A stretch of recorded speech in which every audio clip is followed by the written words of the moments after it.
The Control Punch Ergonomic Knockdown comes in 4 sizes: regular, medium, large, and extra large. To measure, you're going to measure across your middle finger between the 2 joints closest to the fingertip. I use a regular size, which fits perfectly, since my finger is 3/4 of an inch.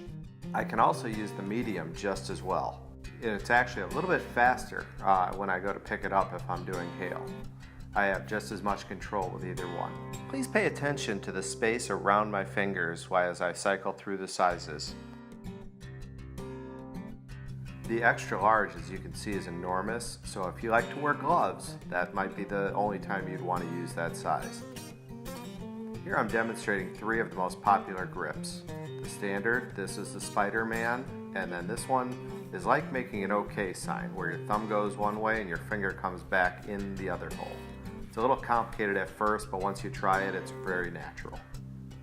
So here I'm going to demonstrate each one. As I said, the regular and the medium work perfect for me. Once you get up to the large, the next one, I start losing a little bit of control, but I still do just fine with it. You can see it's a little more of a stretch for some of the grips for me. And the extra large, again, even without gloves, I have good control, but my smaller hands are a little stretched to get a good reach on it. So that's the sizing on the Control Punch Ergonomic Knockdown.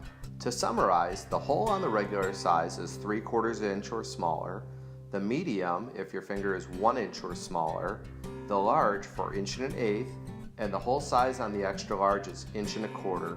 Thanks for watching, and if you have any other questions, as always, Dave at EdgyTools.com. Thanks!